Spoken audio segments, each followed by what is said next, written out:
Bon, c'est un super plaisir d'être avec vous aujourd'hui. Ça fait, je pense, l'année dernière que j'ai prêché ici. C'est la deuxième, troisième fois que je prêche ici.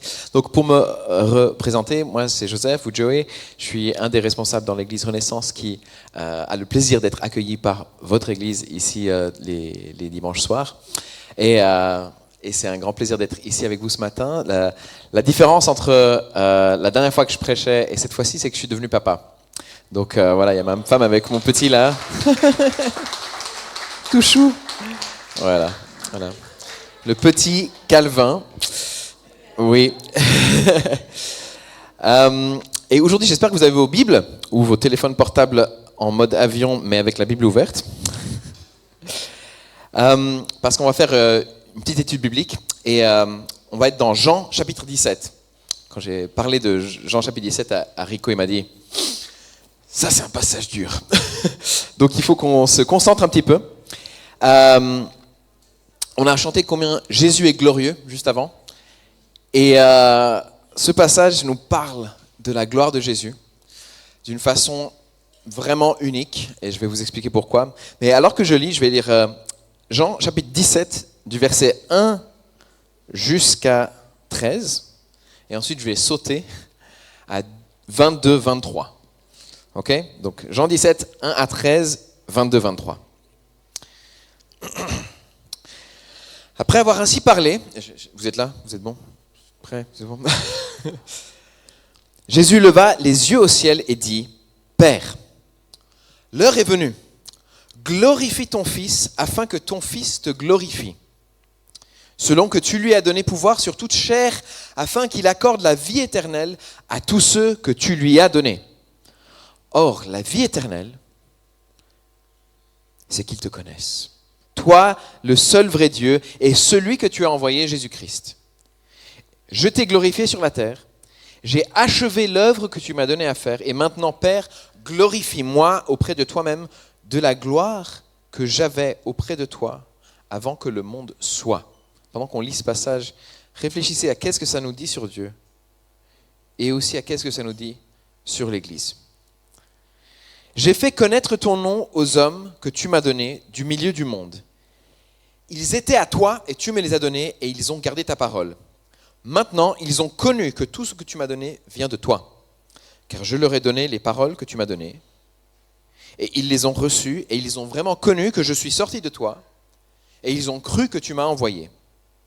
C'est pour eux que je prie. Je ne prie pas pour le monde, mais pour ceux que tu m'as donnés parce qu'ils sont à toi. Et tout ce qui est à moi est à toi. Et tout ce qui est à toi est à moi. Et je suis glorifié en eux. Je ne suis plus dans le monde. Et ils sont dans le monde. Et je vais à toi. Père Saint, garde-les en ton nom que tu m'as donné, afin qu'ils soient un comme nous. Lorsque j'étais avec eux dans le monde, je les gardais en ton nom. J'ai gardé ceux que tu m'as donnés, et aucun d'eux ne s'est perdu, sinon le fils de la perdition, afin que l'écriture soit accomplie. Et maintenant je vais à toi, et je dis ces choses dans le monde, afin qu'ils aient en eux ma joie parfaite. Au 22, je leur ai donné la gloire que tu m'as donnée, afin qu'ils soient un, comme nous sommes un. Moi en eux, et toi en moi, afin qu'ils soient parfaitement un, et que le monde connaisse que tu m'as envoyé, et que tu les as aimés, comme tu m'as aimé, la parole de Dieu. Amen. Qu'est-ce que ce passage nous apprend sur Dieu ? Et qu'est-ce qu'il nous apprend sur l'Église ? Peut-être vous pouvez juste le relire en silence, en réfléchissant. Qu'est-ce que ça nous apprend sur Dieu et qu'est-ce que ça nous apprend sur nous, l'Église ? 2 minutes.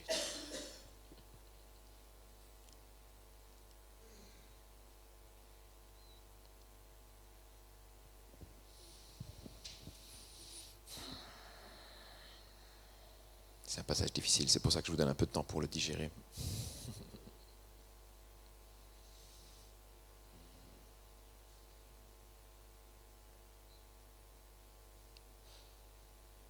Ok. On va parler de ce que ça nous dit sur Dieu et ce que ça nous dit sur nous, sur ce monde. Tout le monde veut être heureux. Le bonheur, c'est la recherche de tout le monde aujourd'hui, surtout aujourd'hui. Et chacun pense qu'il a une idée très très claire de ce que ça va être son bonheur. Quand je serai heureux. Et donc, on est tous très occupés à essayer de devenir heureux. Peut-être que c'est pour certains passer des heures devant la télé en regardant toutes les séries qu'on peut regarder. Ou pour les jeunes, en jouant tous les jeux en ligne qu'on peut jouer. Ou, si on est un peu plus grand, faisant tous les voyages qu'on peut faire. Parce que, waouh, j'aime voyager. Ou bien pour d'autres, c'est peut-être, je vais travailler de façon incessante pour que je puisse gagner assez, pour que je puisse accomplir mes rêves. Ou bien tout faire pour être en bonne santé, parce que le bonheur, c'est la bonne santé. Et aujourd'hui, le bonheur individuel, c'est quasiment le but ultime de notre société moderne. Hein. Plus que ce que c'était avant. Avant, peut-être on pourrait dire qu'on trouve le bonheur dans le devoir familial, communauté, ou bien même dans la religion. Mais même là, on le faisait parce qu'on voulait finalement être heureux. Mais aujourd'hui, on a vraiment l'impression que ce n'est pas juste qu'on cherche le bonheur, mais le bonheur nous est dû. J'ai le droit d'être heureux. Je mérite d'être heureux, presque. On est fait pour être heureux. Il y a quelque chose dans notre société on s'attend à ce que ce soit normal d'être heureux. Et donc, on est vraiment mal loti pour quand il vient la souffrance. Quand il y a la souffrance qui vient, wow, qu'est-ce qui se passe ? Dans d'autres parties du monde, les gens savent très bien que la vie est pleine de souffrances et que le bonheur, c'est quelque chose qui vient de temps en temps. Mais si je vous disais qu'on n'est pas fait pour le bonheur, mais on est carrément fait pour la gloire. Jésus nous dit ici que nous sommes faits pour la gloire. Et c'est quelque chose de bien différent. Dans cette prière que Jésus fait dans le jardin du Gethsémani, il y a un moment unique, ce moment-là, c'est où on voit la relation personnelle entre le Père et le Fils. Il y a plein de fois, on voit Jésus prier dans la Bible, mais on n'entend jamais ce qu'il dit. Et là, on a un moment dans le Nouveau Testament où on a un aperçu dans cette vie de relation entre le Père et le Fils. Qu'est-ce que le Fils dit au Père ? C'est hallucinant. Il nous dit, Père, l'heure est venue, glorifie ton Fils afin que ton Fils te glorifie, selon que tu lui as donné pouvoir sur toute chair, afin qu'il accorde la vie éternelle à ceux que tu lui as donnés. Or, la vie éternelle, c'est quoi ? C'est qu'ils te connaissent, toi le seul vrai Dieu et celui que tu as envoyé, Jésus-Christ. Je t'ai glorifié sur la terre, j'ai achevé l'œuvre que tu m'as donnée à faire, et maintenant, Père, toi, glorifie-moi auprès de toi-même de la gloire que j'avais auprès de toi avant que le monde soit. Combien de fois est-ce que le mot gloire ou glorifier apparaît ici ? Je ne sais pas, 7 fois, quelque chose comme ça. Il aura à nous dire quelque chose sur sa relation personnelle avec le Père. Avant que le monde soit, avant la création, avant le temps, le Fils et le Père étaient en relation parfaite de glorification mutuelle, constamment en train de se donner gloire. Qu'est-ce que ça veut dire ? On n'avait même pas à s'imaginer. De l'éternité passée, dans l'éternité future, Dieu est une relation d'amour parfaite. Dieu est une relation d'amour parfaite. C'est pour ça que dans sa lettre, Jean dit « Dieu est amour ». Ce n'est pas juste que Dieu nous aime. Dieu n'a pas eu besoin de créer quelque chose pour pouvoir l'aimer. Parce que Dieu, incréé en lui, est trinitaire. Et donc, il vit l'amour perpétuel depuis toujours. Dieu est une relation d'amour parfaite qui passe par une exaltation, une glorification mutuelle du bien-aimé. Alors, je répète cette phrase parce que c'est un peu compliqué. Dieu est une relation d'amour parfaite qui passe par une exaltation mutuelle du bien-aimé. Vous avez saisi ? L'amour, c'est exalter l'autre. Et la mission que Jésus-Christ a accomplie sur terre fait partie de cette relation. Dieu le Fils descend sur terre pour accomplir la mission du Père de vivre une vie qui le glorifie, sans péché, et de mourir une mort ignoble comme sacrifice pour des personnes qui ne pouvaient pas se sauver elles-mêmes, pour donner gloire au Père et lui-même être glorifié dans son acte rédempteur et retourner auprès du Père pour vivre de nouveau dans cette gloire. Jésus dit, glorifie ton Fils afin que ton Fils te glorifie, parce que j'ai accompli l'œuvre que tu m'as donné à faire. C'est très compliqué. C'est difficile à saisir. Mais ce passage veut dire que l'amour de Dieu, c'est un don constant de gloire. Et cette gloire, elle résulte en une joie parfaite. La gloire que Dieu donne est une joie parfaite finalement. Jésus veut qu'on vive cette joie. À la base de l'existence de l'univers, il y a un Dieu complètement bienheureux qui vit en lui-même une relation d'amour parfaite. Et ça fait que Dieu est un, même si au sein de lui-même, il est Père, Fils et Esprit. Et il veut que nous accédions à cet amour parfait. Il veut que nous accédions à cet amour parfait. Waouh! Alors comment est-ce qu'on accède à cet amour parfait?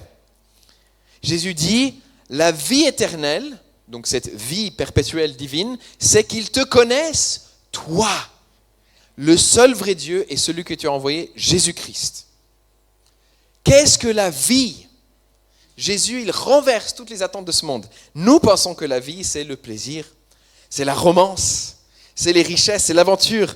Mais il dit que connaître Dieu et connaître celui qu'il a envoyé, Jésus-Christ, c'est ça la vraie vie. C'est ça la vraie vie. Récemment, à l'église, il y a quelqu'un qui m'a dit, le spirituel, c'est bien sympa. Mais moi, j'ai envie de vivre les choses bonnes de ce monde. Je ne veux pas passer à côté des choses bonnes de ce monde. C'est pas mauvais de désirer les choses de ce monde. Mais c'est cette personne-là qui va passer à côté de quelque chose de bien meilleur. La seule chose qui peut donner sens et joie à notre vie, profondément. Et ça illustre vraiment la façon dont on pense à ce qui est bon, au bon. Et comment on pense au spirituel. Et aussi comment on pense de soi-même. Dans notre société, on a tendance à penser, moi je suis bon, moi je suis une personne bien, moi je suis suffisant en moi-même. Et le bien, c'est les choses que moi je fais qui me font du plaisir. Moi je suis bon, mes comportements sont bons. Le spirituel, c'est la petite cerise sur le gâteau. Ça indique aux autres, je suis une personne bien. Pour les chrétiens, parfois, c'est oui, je vais à l'église, donc je suis une personne bien. Pour d'autres personnes, je fais du yoga, je suis spirituel. Quelques-uns ont compris la blague. Je suis spirituel mais pas religieux, c'est un mantra qu'on entend beaucoup aujourd'hui. Mais la Bible, elle nous dit le contraire total. Nous ne sommes pas bons à la base. Le bien véritable ne se trouve pas dans ce monde. Il ne se trouve pas dans les choses qu'on fait. Jésus nous dit la vraie vie se trouve en aucune autre chose que connaître Dieu. Pas seulement savoir qui est Dieu ou savoir que Dieu existe. Très important. Les démons connaissent, savent et tremblent, n'est-ce pas? Connaître Dieu. Le spirituel, ce n'est pas la cerise sur le gâteau. C'est la fondation pour une vie réellement épanouie, réellement glorieuse, réellement réelle. Alors, est-ce que vous le connaissez? Est-ce que vous expérimentez la vie qu'il nous donne? Question importante. Dans la prochaine section, Jésus dit, c'est pour eux que je prie. Il parle de ses disciples. Je ne prie pas pour le monde, ce qui nous surprend, mais pour ceux que tu m'as donnés parce qu'ils sont à toi, et tout ce qui est à moi est à toi, et tout ce qui est à toi est à moi, et je suis glorifié en eux. C'est beau, hein? Si vous êtes dans cette relation avec Jésus, vous lui apportez de la gloire. Vous chantez le dimanche matin, que vous ayez une belle voix ou pas, vous lui apportez gloire. Mais pas seulement en chantant, en vivant votre vie pour Jésus, vous lui apportez gloire. C'est la première étape dans le fait de nous-mêmes vivre dans cette relation de gloire. Et Jésus dit dans ce passage qu'il prie pour nous. C'est beau. Et maintenant, je vais à toi et je dis ces choses dans le monde afin qu'ils aient en eux ma joie parfaite. C'est écrit là. Dieu veut que vous soyez joyeux. Dieu veut que vous ayez sa joie parfaite, pas juste un bonheur éphémère. Il dit, il dit, dans ce passage, il dit, je le dis ce que je dis pour que mes suiveurs, mes disciples, se rappellent de ça. Il le dit pour que Jean l'écrive dans le texte, pour que nous sachions quelque chose, parce que c'est écrit dans la Bible, qu'on comprenne qu'on peut avoir une joie parfaite en le connaissant, en appartenant à lui. On a vraiment une caricature dans le monde, une caricature de la foi chrétienne. Dieu veut t'empêcher de t'amuser, Dieu veut t'empêcher de profiter de la vie. La réalité, c'est que Dieu, il a en lui quelque chose de tellement glorieux, de tellement plus beau, de tellement quelque chose qui vaut la peine de donner sa vie, de tout lâcher pour obtenir cette chose qui est plus grande, la vie en Christ. Quand je pense à ces passages, ça me rappelle un passage dans un texte de C.S. Lewis. Il a dit ça. Si on considère les promesses effrontées et la nature stupéfiante des récompenses promises dans les évangiles, il semblerait que notre Seigneur trouve nos désirs non pas trop forts, mais trop faibles. Nous sommes des créatures tièdes, faisant des bêtises avec l'alcool, le sexe et l'ambition, alors qu'une joie infinie nous est offerte, comme un enfant ignorant qui veut continuer à faire des châteaux de boue dans le bidonville, parce qu'il ne peut pas imaginer ce que ça signifie, l'offre des vacances à la mer. Nous nous satisfaisons de trop peu. Nous nous satisfaisons de trop peu. Nous faisons des bêtises avec toutes sortes de choses, parce qu'on cherche le bonheur, mais on est satisfait de trop peu. Il y a des fois dans notre vie où on s'en rend compte. Moi, je sais que ma relation avec Dieu, c'est la chose la plus gratifiante, la plus apaisante, la plus puissante. Les plus beaux moments que je puisse vivre dans ma vie, c'est les moments que je vis en intimité avec Dieu. Et pourtant, c'est tellement facile d'être distrait par tellement d'autres choses, n'est-ce pas ? On parle de la prière, on parle du jeûne. Pourquoi on fait ces choses ? Parce qu'elles nous rapprochent de Dieu. Parce qu'elles mettent de côté toutes ces autres choses qui sont des choses bonnes pour pouvoir regarder le meilleur. Et on fait ces choses tellement peu parce que dans notre ville de Genève, on a tellement d'offres, tellement de choses qu'on peut faire. On est tellement riche qu'en fait, on est spirituellement appauvri. On s'affame spirituellement et on cherche toujours plus d'expérience pour être satisfait dans nos âmes, mais on ne l'est jamais. Et ça nous pointe vraiment vers le fait qu'il y a une réalité au-delà du plaisir. Il y a quelque chose de plus grand que le plaisir terrestre. Il y a un Dieu qui est au-delà de ça et qui se laisse trouver par ceux qui ont réellement soif de vie. Est-ce que vous avez soif ? Est-ce que vous avez soif ? Je ne suis plus dans le monde et ils sont dans le monde et je vais à toi. Père Saint, garde-les en ton nom que tu m'as donné afin qu'ils soient un comme nous. Et maintenant, je vais à toi et je dis ces choses dans le monde afin qu'ils aient en eux ma joie parfaite. Et il finit en disant, je leur ai donné la gloire que tu m'as donnée afin qu'ils soient un comme nous sommes un. Moi en eux et toi en moi afin qu'ils soient parfaitement un. Et que le monde connaisse que tu m'as envoyé et que tu les as aimés comme tu m'as aimé. Jésus sait qu'il part, mais qu'il nous laisse dans ce monde. Et donc il prie qu'on soit gardé dans le nom du Père et du Fils pour qu'on soit un comme Dieu est un. Et donc c'est pour ça qu'il dit ensuite, je vous envoie l'Esprit Saint. Il veut qu'on soit un. On a chanté avant, qu'on soit un. Christ en nous, nous en lui, le Père en lui, nous dans le Père. Évidemment, ça ne marche pas si on essaie de mettre des boîtes l'une dans l'autre. Ce n'est pas le but. C'est qu'il y a un partage mutuel de notre être. Il y a quelque chose de glorieux, de spirituel qui se passe. Jésus veut que nous participions à cette union parfaite que Dieu vit. Il nous saisit et il nous emporte et il nous élève et il nous cache en son sein. Et Éphésiens nous dit, nous avons reçu toutes les promesses. Si nous sommes en Christ, nous sommes déjà dans le lieu céleste. Mais en pratique, nous sommes ici. On est toujours dans cette vie terrestre. On est Dans un sens, on est loin de Dieu, même si on est auprès de lui et il n'est jamais loin de nous. Alors qu'est-ce qu'on doit faire pour vivre cette vie de gloire et de joie ?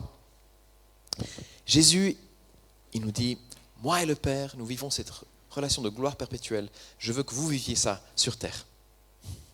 Il veut qu'on soit parfaitement un, afin que le monde sache que le Père a envoyé Jésus. Et comment est-ce qu'on est un alors ? Comment est-ce qu'on peut être un en tant qu'Église ? C'est là où le conceptuel devient très réel. On vit l'amour de Dieu les uns avec les autres. Et ça veut dire on se donne gloire l'un à l'autre. Ça paraît bizarre. Dieu n'a pas juste sauvé moi et toi. Il a sauvé un peuple. Il sauve un peuple. On est un. Vous êtes dans cette église, mais vous êtes appelés à avoir non seulement votre relation, votre culte perso, comme on dit, votre intimité personnelle, mais une unité avec son peuple, avec cette église et avec l'église dans le monde.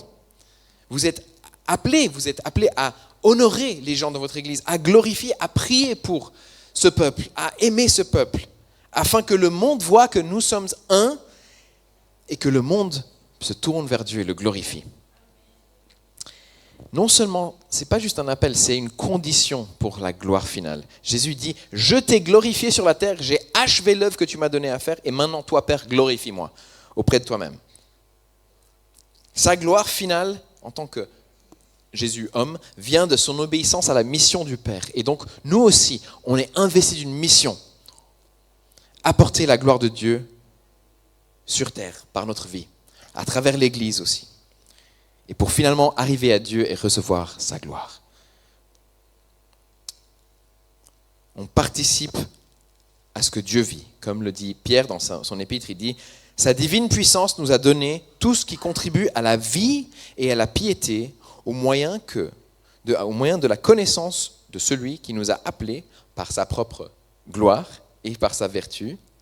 Celle-ci nous assure de sa part les plus grandes promesses et les plus précieuses promesses, afin que par elles, vous deveniez participants de la nature divine, en fuyant la corruption qui existe dans le monde par la convoitise.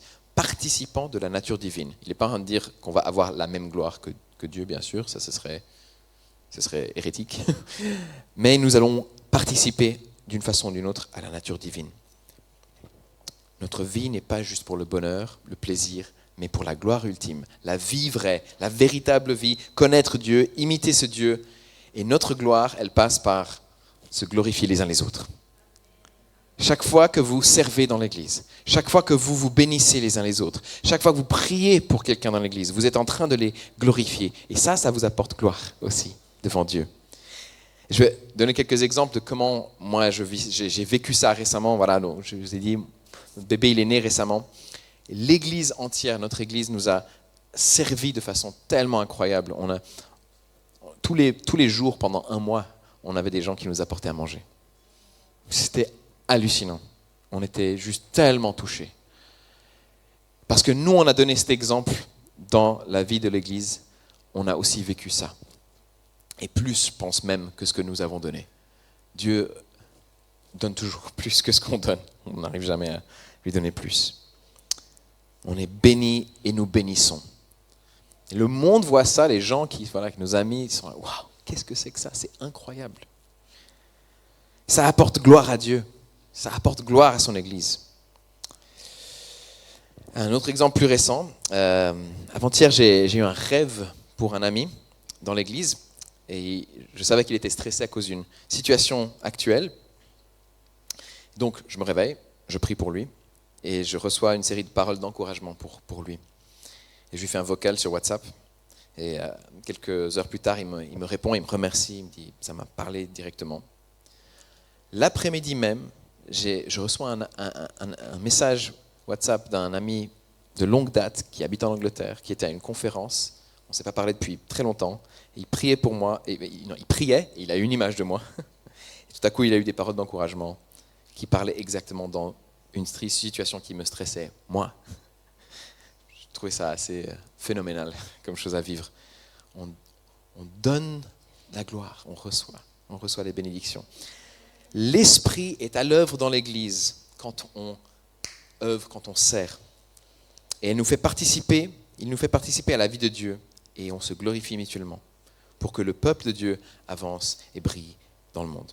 Donc on a une grande mission et elle commence en aimant les personnes dans votre Église locale, en répandant cette façon de vivre autour de vous pour produire la gloire et pour faire venir son royaume. Donc je vous encourage vraiment à prendre part à cette mission.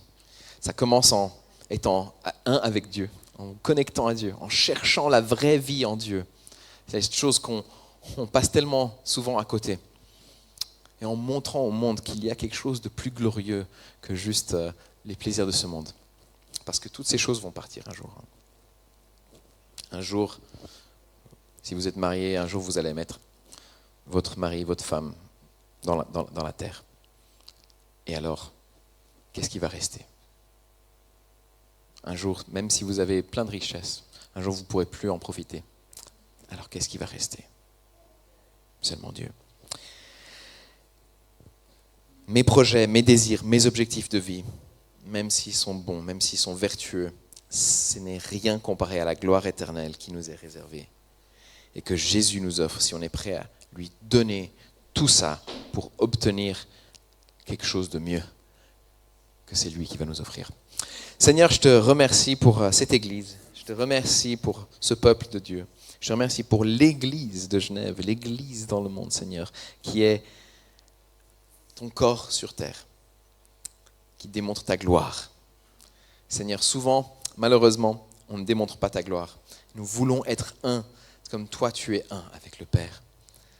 Et nous te remercions parce qu'à la base de l'existence de l'univers, il y a le Dieu trine, il y a le Dieu trinitaire, Père, Fils, Esprit, amour perpétuel comme source de toutes choses. Et c'est merveilleux, Seigneur, et nous voulons vivre cet amour, nous voulons vivre dans cet amour. Et nous voulons le vivre dans l'intimité avec toi, mais nous voulons aussi le vivre les uns avec les autres. Amen.